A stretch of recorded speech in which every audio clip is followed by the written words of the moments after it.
Thank you very much, Mike. Right, so the meeting here is to answer the question, why should a British nationalist support the British Democrats, given that there's a plethora of organisations out there all appealing for your support? So how would we define the British Democrats as opposed to other nationalist organisations? Well, we're a nationalist policy that pursues reasonable arguments which are supported by the majority of the British people, though you couldn't tell that from the mainstream media, and we follow in the wake of successful electoral strategy parties in the past. The National Front was very successful until it fell apart through internal dissension. It was not defeated by the establishment, it defeated itself. We have to learn from the lessons. The British National Party again had policies which were remarkably popular. A blind test was done by one of the many establishment polling organisations, which showed that more than 50% of people supported the policies of the BNP when they were simply presented as policies. They simply said, do you agree with these policies? Most people did. When they were told there were BNP policies, after all the smearing that had gone on in the press and the media, they said, perhaps not the more extreme ones. And when they were told that the leader of the party was a certain Nick Griffin, they became positively hostile.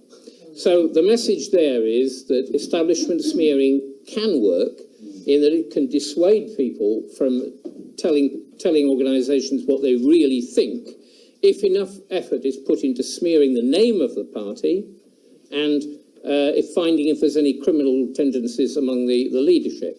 Now, we start from a clean slate. The establishment has got nothing on us, and we hope to keep it that way because we want to avoid the excesses of thuggery, which are the cheap way of smearing any nationalist party. We don't want to go down the road of the Tommy Robinsons or the Paul Goldings, who was arrested last night in Wakefield, I believe. There are suspicions that this is all an attempt to bring in donations by being in the media all the time, attracting attention. We don't care whether we attract attention or not, except for very good reasons. We don't want to attract attention by being notorious. It's doing the establishment's job for it. So one of the things that distinguishes the Paul Goldings and the Tommy Robinsons is it's hard to discern what is their objective. Do they actually have a goal, or are they simply in the business of being in that business to generate their actual income? Is all Tommy Robinson or Paul Golding does geared towards drawing money in for their own support? Most of us would suspect the latter. We actually want to achieve something. Now, our maximal objective, obviously, is to restore Britain to being a nation state. That is to say, a state founded round a people. The modern tendency is to say that if you're made a citizen of Britain, you're British. We say no. You're British, therefore you're a citizen, not the other way around. You can't retrospectively make people British. Retrospectively make people British, but because they are citizens. That is going back to the French Revolution. It was the French Revolution that introduced the idea that states had to be built around citoyens. And the reason was very simple. France was a multiplicity of ethnicities, Basques, Bretons, Catalans. They had to find some glue to hold that together. They came up with citizenship. We were in the fortunate position during the Napoleonic Wars of not being in that position. And if we'd had any sense, we'd have kept that on after 1948. We would not have allowed the nation state to be systematically eroded by the arrival of immigrants, which means we're no longer a nation and a state with a somewhat ambiguous future. So we're following in the wake of the National Front and the British National Party. Our policies will be reasonable, supported by the majority, but even to make this a nation state again means certain minimum criteria have to be met. First, as Mike said, we have to maintain the union. That is fundamental to the idea of Britishness, is that we're English, Welsh, Scottish, Northern Irish, united. Any party which seeks to destroy the union is our enemy. We want to maintain our external borders. That means strong defences, and it also means control of immigration, when immigration is the source of potential conflict, because you are bringing in people from the other side of the world, It's not about race. It's not about the colour of the skins, actually. It's about culture.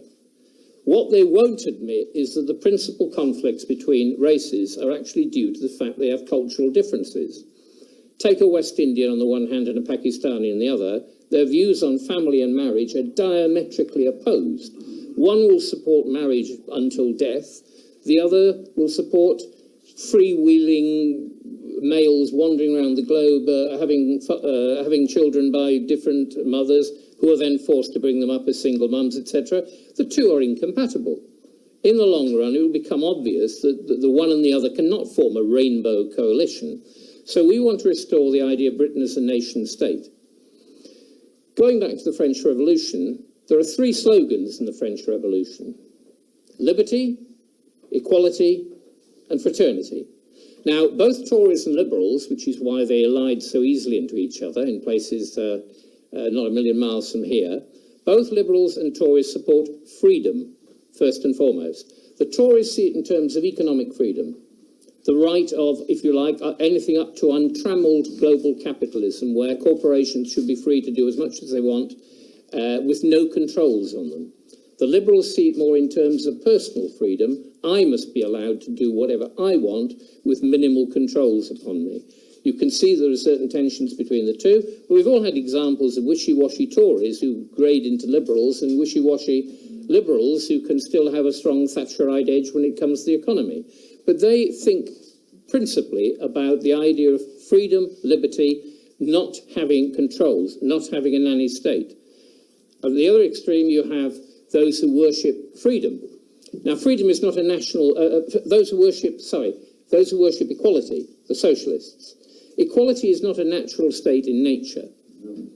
In nature, things differentiate. There are big fish that eat little fish. There are people that rise to the top. There are people who do not make any effort to rise at all. There are people who will always sponge and never work, etc. Equality, therefore, has to be imposed rather than create itself.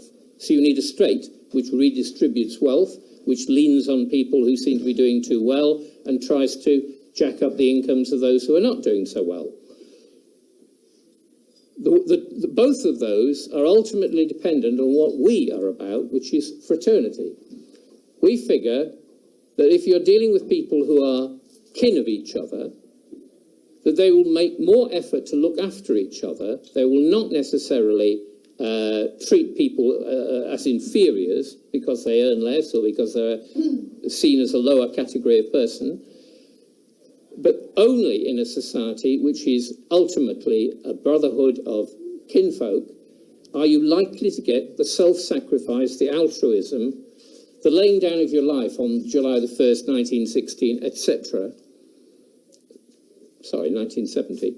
The laying down of lives that we celebrate in our past, and we have good reason to, because people were prepared to make sacrifices for the nation.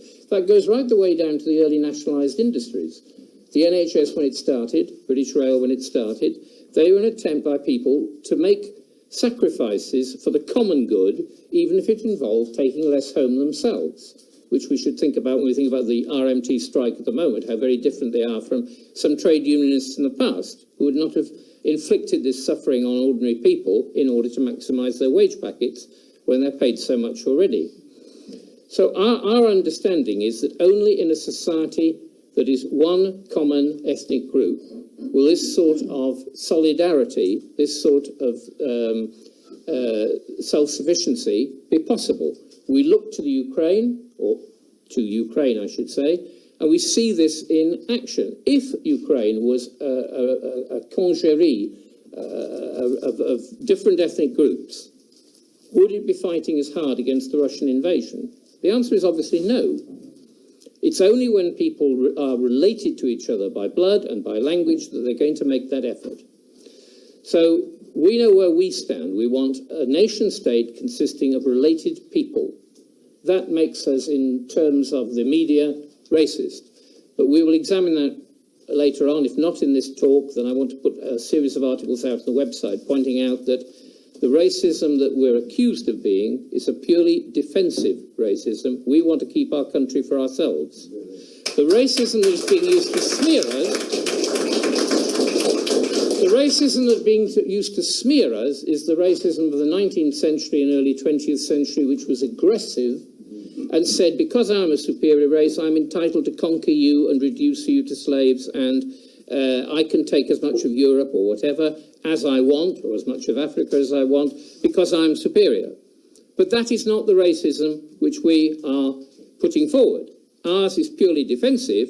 We don't want to be replaced or displaced in our own country. To merge the two is a rhetorical trick, and we have to counter it. We also know that when people accuse us of being racist, what they're doing is smuggling in connotations through denotations. What I mean by that is there is an honest and reasonable definition of racism. It's been adopted by the French Academy for the latest Dictionary Français, which is that a racist is somebody who believes that a country should be ethnically homogenous. That's a reasonable, straightforward statement which nobody in this room would disagree with, and doesn't have any connotations of thuggery, hatred, fear, Islamophobia, any of the phobias that you can imagine. It is a straightforward, reasonable statement that we think that history proves that empires collapse because they're multi-ethnic, but kingdoms which are homogenous will survive. If you look back at the 19th century and the early 20th century, that's what happened. The empires disintegrated under the shock of war. Britain did not, because it was reasonably homogenous. The Austro-Hungarian Empire and the Tsarist Empire collapsed. They could not withstand the shock of war. So we don't ever want our descendants to be in that position. Now, you could say, okay, we're following the wake of the BNP and the NF. Why did they fail? In the NF case, internal dissension. In the BNP case, authoritarianism from the top. Any intelligent branch organizer was regarded as a threat, a liability, not an asset, because he threatened the throne. So he had to be got rid of. There's a whole succession of decent, intelligent, honourable people who were sacked because they got too big for their boots in the eyes of the leader. Local autonomy was not allowed. Everything was dictated from the top. Financial shenanigans, nobody knew what the accounts were doing because they were not transparent. And finally, as I say, the judiciary was corrupt because people could be sacked for entirely arbitrary reasons. So what have we done about it? Well, we've produced, or rather Andrew Brunz has produced, a constitution which lays down that there is a separation of powers. The judiciary is not under the control of the executive. The treasury is not under the control of the executive. All posts are elected. So there should never be a repeat of the dictatorial basis of the BNP. So to pass on, if the constitution is right, then we shouldn't have any internal problems, but equally we shouldn't have the blind guidance from the top that disfigured the BNP. What are the prospects for unity with other nationalist movements? Well, some reject electoral politics altogether and say all we can do is wage some sort of a cultural war. That's because their objective is no longer that of restoring Britain to a nation state. They're more or less admitting defeat in advance. They're speaking in terms of us surviving as a minority, and they're already looking to make safe spaces, little white homelands in hills and valleys far from big cities, where the white race can cling on rather like in Indian reservations. Well, that's writing off the game before it starts. If you go back to what I said earlier about the BNP, the policies being more popular than the brand, which was more popular than the leader, as long as we've got good leadership and we have a brand which isn't sullied by associations with thuggery, then the policies are not a problem. Our policies will be popular. But to merge with other organisations at the moment, you run the risk that when you merge, you bring in dissonant voices from the start. The NF was, after all, a coalition of different previous organisations. Merger, I think, at the moment, merger in terms of we shake hands and agree to form a united front, would be premature, because there will be, basically, all you're doing is bringing the dissensions under one wing, but they don't go away. So all that will happen is in future there will be faction fighting and it'll fall apart without the state having to do anything. I didn't mention it, but there's no reason to believe the NF's or the BNP's downfall was caused by state agents. They destroyed themselves because their constitutions either permitted or encouraged internal warfare. So, a merger at the moment is probably out of the question. But that's not to say that unification in the future isn't possible if we do well enough to impress people to join us. In other words, we would encourage recruitment from other parties and other organisations, probably not from the leadership, because the leadership will act defensively and say they're trying to steal my followers. Well, they're not your followers. They're British nationalists who can go wherever they choose, and they will pursue success. If they see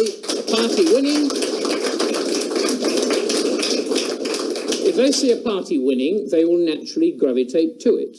And that is surely the long-term strategy. If we do well enough, think BNP Isle of Dogs, we need one breakthrough, and the rest follows through a snowball effect. People will say, this party seems to be breaking ahead of the rest, therefore I will join it. And that's all we should aim for the moment, is just doing better than the rest. But if we've got our act together, that will follow. We're getting high-quality recruits. We're not necessarily getting vast numbers at present, but we're getting high-quality recruits, organisers, people who can organise branches and draw in the recruits. So that is the way forward. Now, what are the new points in our favour? Well, first of all, GB News. I would urge everybody to watch GB News from morning till night, because it's airing the views that we have ourselves. They encourage people to write in with emails and say what they think. Unlike the mainstream media, they will not edit out, censor, suppress, cancel your views if you write in. If you don't write in, well, they don't get the message. But people like Patrick Christie's and Mark Stein and the rest of them, they will pay attention to our emails if we send them in. So send in the emails. The second is a major work which has been published by Douglas Murray, War on the West. Now, he takes the attack to the enemy. For years, we've been defensive. We've been saying, we're not racist, really. We've been cowering in the darkness and saying, please don't accuse us of being nasty thugs. Douglas Murray goes on the offensive and reveals that the people who are attacking us are cowards, traitors, hypocrites, general scumbags who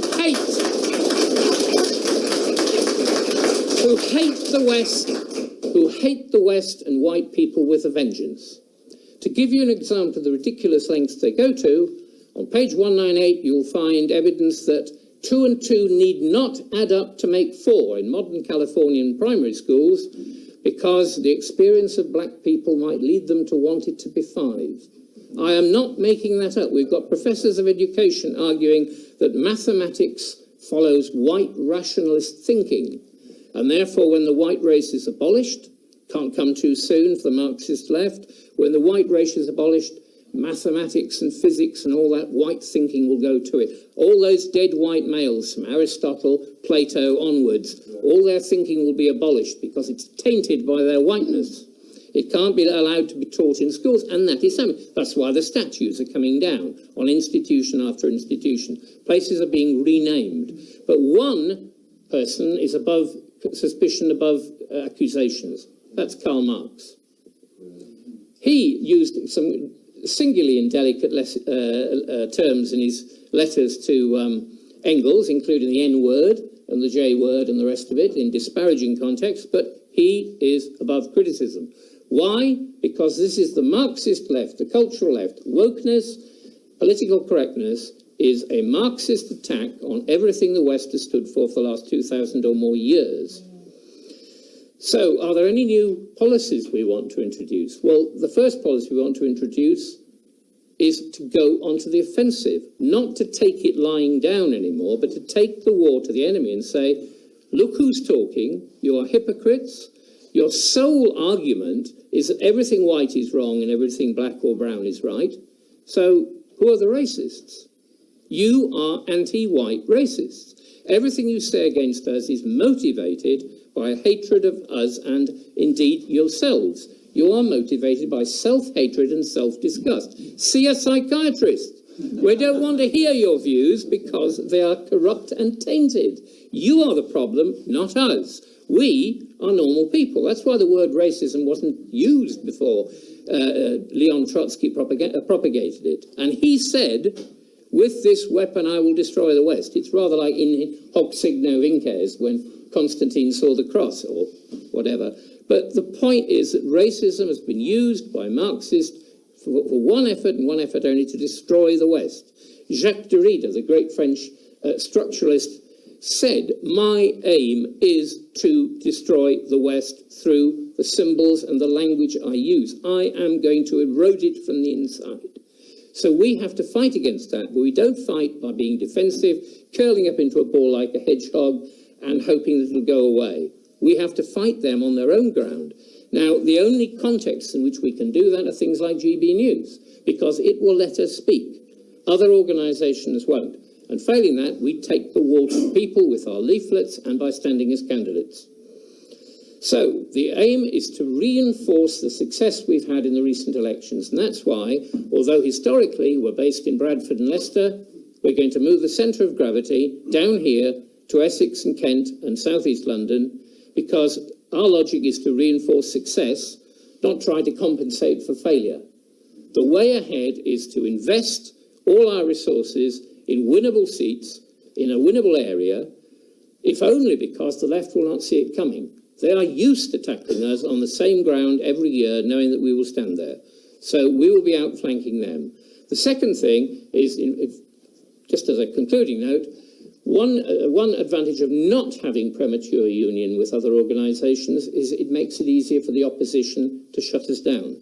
If we were one big organisation, a single stroke of the pen could wipe us all out. Ban the BDP would simply be required to eliminate all nationalism in Britain. As long as somebody is working towards a common goal, we should encourage working with them collaboratively and without trying to merge with them prematurely. But as long as we do a good job, we feel that they will eventually want to join us out of their own free will, because they appreciate success and they want to contribute to it. Thank you.